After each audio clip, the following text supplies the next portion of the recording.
सुंदरनगर में यूजीसी के कथित काले कानून के खिलाफ सामान्य वर्ग का गुस्सा सड़कों पर फूट पड़ा। राजपूत महासभा और सामान्य वर्ग संयुक्त मंच के बैनर तले निकली इस विरोध रैली में महिलाओं, युवाओं और छात्रों ने भी बड़ी संख्या में भाग लिया।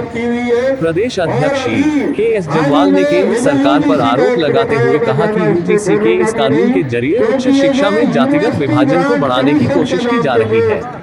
उन्होंने कहा कि भले ही सुप्रीम कोर्ट ने फिलहाल इस कानून पर स्टे दे दिया हो, लेकिन जब तक इसे पूरी तरह वापस नहीं लिया जाता, तब तक सामान्य वर्ग का आंदोलन जारी रहेगा। संगठनों ने चेतावनी दी है कि अगर सरकार ने फैसला वापस नहीं लिया तो गांव-गांव से उठ रही यह आवाज बड़ा आंदोलन बन सकती है। आप देख रहे हैं हिमाचल टुडे टीवी। के लोगों को ही वहाँ कमेटियों में रिप्रेजेंटेशन दी गई है, हमारे लोगों की बात सुनने वाला कोई नहीं है। इसको खत्म किया जा रहा है। और ये जो केंद्र सरकार के कानून बन रहे हैं, इनमें हमारी अनदेखी हो रही है। आज ही हो सकते हैं, बताइए क्या चला हुआ। एट्रोसिटी एक्ट के नाम पे हमारे को न्याय तक नहीं मिलता है। पहले अंदर करो, फिर उसकी जमानत बाद में देखी जाएगी। नो दलील, नो अपील। जो झूठा केस करता है उसके लिए सरकार लड़ती है, उसको पैसे तक बांटते हैं। और बड़ी हैरानी की बात है, हिमाचल में ही 5 करोड़ के करीब रुपया जो है हमारा एक्सचेकर का, हमारा टैक्स पे इन्वेस्टिगेट करा दो। कोई दलील अपील तो है नहीं। जैसे पहले गुरेरिया जी ने कहा है, वहां पर जो कमेटियां बनी है पहले भी होती थी, काम होते थे, मगर अब क्या किया है, सिर्फ SC/ST और OBC के लोगों को ही वहाँ कमेटियों में रिप्रेजेंटेशन दी गई है। हमारे लोगों की बात सुनने वाला कोई नहीं है। फिर ऐसी स्थिति में आवंटित करती है। बताइए ये कहाँ का न्याय है, कहाँ के हम विषय गुरु हैं, क्या देख रहे हैं। एट्रोसिटी एक्ट के केसेस से तो हम भुगत नहीं पाए हैं, हमारी बड़ी हालत खराब की हुई है। और अभी हाल ही में ये जो यूजीसी का एक्ट बताया, मैं ज्यादा इस पर बोलूंगा भी नहीं, क्योंकि ये जो यूनिवर्सिटी ग्रांट कमीशन के नाम पे जो एक्ट होता है, ये सबका उसके ऊपर सबके ऊपर एक छतरी होती है। सारी जातियां भी खत्म होनी चाहिए, हमें नहीं चाहिए, मगर उनके ऊपर भी एक दोबारा कुठाराघात करने की कोशिश की गई है। वहाँ पर क्या किया गया है, ओबीसी को भी साथ जोड़कर, ओबीसी को साथ जोड़कर कि भाई इनके बच्चे अगर कोई बोल दे कि मेरे साथ इसने जाति, उसको खत्म किया जा रहा है। और ये जो केंद्र सरकार के कानून बन रहे हैं, इनमें हमारी अनदेखी हो रही है। आज बार बार कह रहे हैं कि भाई आरक्षण की आड़ में ये जो आरक्षण है तो नाम रह गया हुआ है।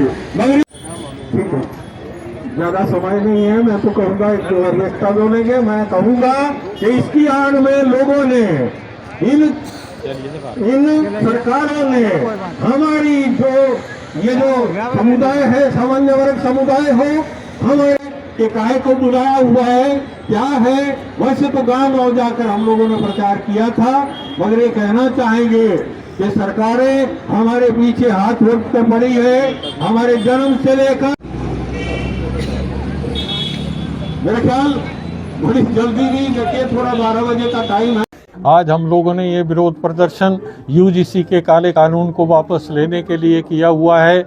और उस काले कानून के अंतर्गत हमारे जो युवाओं को प्रताड़ना हो रही है, जो भी यूनिवर्सिटीज़ में पढ़ रहे हैं, जो भी बड़े बड़े डीम यूनिवर्सिटी और कॉलेजेस में पढ़ रहे हैं, हायर एजुकेशन ग्रहण कर रहे हैं, उनके भविष्य के ऊपर एक तलवार लटका दी है। हम केंद्र सरकार को आज इस ज्ञापन के माध्यम से बताना चाहेंगे कि यही सामान्य वर्ग था, यही ब्राह्मण समाज था, यही दूसरे लोग थे, तिलक तराजू तलवार की बात करते हैं, हम ही लोग थे जिन्होंने आपको बोरियों में भटकर वोट डाले थे। और उन वोटों की वजह से आप आज विश्वगुरु बनने तक की बात करते हैं, तो हमारा ही उसमें योगदान था।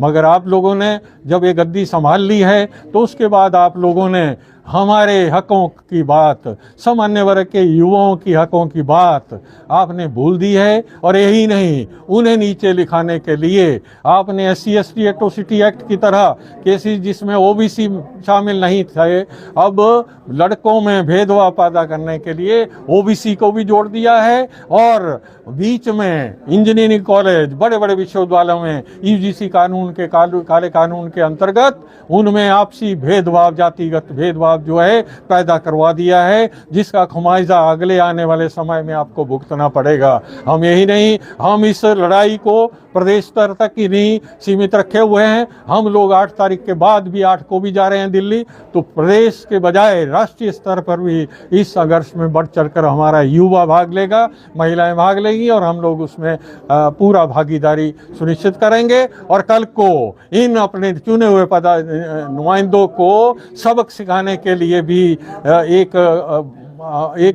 आप हम इनको सावधान करने जा रहे हैं, ताकि आगे कोई ये ना बोले कि भाई आपने हमें हरवा दिया, आपने हमारा समर्थन नहीं किया।